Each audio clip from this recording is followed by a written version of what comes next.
Assalamualaikum warahmatullahi wabarakatuh. Perkenalkan, kami dari kelompok 1 yang beranggotakan Ananta Binira Pospos, Rahmaida Putri, dan Cahyani Putri Chandra. Nah, di sini kami akan mempresentasikan materi yang telah kami bahas secara bersama, yaitu mengenai psikoanalisis klasik. Psikoanalisis klasik ini dikemukakan oleh Sigmund Freud dan ditemukan pertama kali pada tahun 1986. Nah, Sigmund Freud sendiri ini merupakan seorang ahli saraf dan ilmuwan psikologi yang berasal dari Austria. Sigmund Freud sendiri ini sudah dikenal sebagai bapak psikoanalisis. Baiklah, tanpa memperpanjang waktu, langsung saja kita masuk kepada penjelasan materi yang pertama yang akan dijelaskan oleh Cahyani Putri Chandra. Saya akan menjelaskan mengenai pandangan tentang manusia. Asumsi penting dari teori ini adalah bahwa perilaku manusia dikendalikan oleh dorongan insting yang tidak disadari, dan bahwa gangguan perilaku yang dialami oleh manusia pada saat sekarang berkaitan dengan pengalaman kehidupan di masa lampau, khususnya peristiwa-peristiwa traumatik yang dialami pada masa kanak-kanak.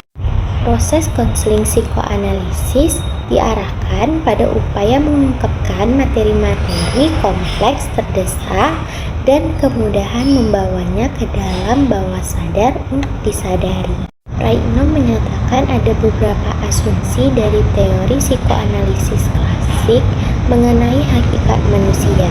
Di antaranya yang pertama, manusia tidak memegang nasibnya sendiri.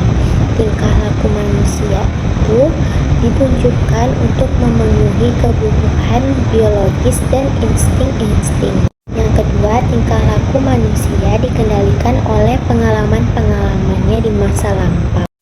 Yang ketiga, tingkah laku manusia ditentukan oleh faktor-faktor interpersonal dan intrasikis determinisme. Sekian, terima kasih. Oke, baiklah, untuk materi selanjutnya akan dijelaskan oleh Rahmaida Putri. Mengenai dengan struktur kepribadian, Sigmund Freud menyatakan bahwa ada 3 struktur kepribadian, yaitu yang pertama id, lalu ada ego dan juga superego. Nah, mengenai yang pertama yaitu id, bahwa kepribadian setiap orang hanya terdiri dari id ketika dilahirkan.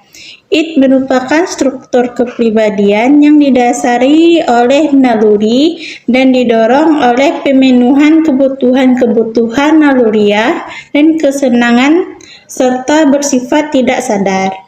Id ini berisi dorongan-dorongan primitif seperti kebutuhan untuk makan, minum, tidur, serta hasrat seksual dan agresi.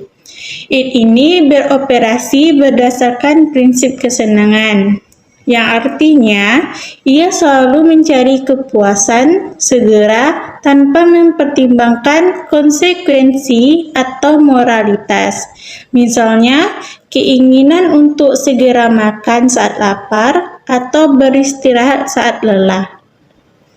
Yang kedua yaitu ego. Ego ini merupakan struktur kepribadian yang muncul dari kontak dengan dunia luar dan kenyataan. Ego ini dapat diibaratkan sebagai polisi lalu lintas yang mengatur interaksi antara id, superego, dan juga dunia luar. Ego ini mengendalikan kesadaran atas kenyataan, sehingga bersifat rasional, realistis, dan logis. Dapat dikatakan bahwa ego ini beroperasi berdasarkan prinsip realitas, yang artinya ia mencoba memuaskan keinginan id dengan cara realistis dan sesuai norma sosial. Misalnya, ego akan mencari waktu dan tempat yang tepat untuk memenuhi keinginan makan saat lapar, tidak hanya sekedar mengikuti dorongan id. Dan ketiga yaitu superego. Nah, superego ini merepresentasikan hal-hal yang ideal, berkaitan dengan moral, tindakan baik buruk, dan benar salah. Nah, superego yang menyimpan nilai moral, etika, dan aturan sosial yang diajarkan oleh orang tua dan lingkungan. Superego berfungsi sebagai pengawas yang menilai benar atau salah, baik atau buruk, dan berusaha menjaga perilaku sesuai dengan standar moral. Misalnya, superego akan menimbulkan rasa bersalah saat seseorang melakukan sesuatu yang dianggap tidak baik atau melanggar norma. Oke, baiklah teman-teman, itulah hasil dari diskusi kami yang mana dapat disimpulkan bahwa teori psikoanalisis ini memandang tingkah laku manusia itu sangat dipengaruhi oleh alam tak sadar dan pengalaman-pengalaman masa lampau, terutama pada pengalaman masa kecil. Nah, menurut teori ini, struktur kepribadian itu dibagi menjadi 3 komponen, yaitu id, ego, dan superego. Baiklah teman-teman, itulah hasil dari diskusi kami. Saya sebagai perwakilan dari kelompok memohon maaf jika ada perilaku atau perkataan-perkataan yang menyinggung perasaan dari teman-teman sekalian.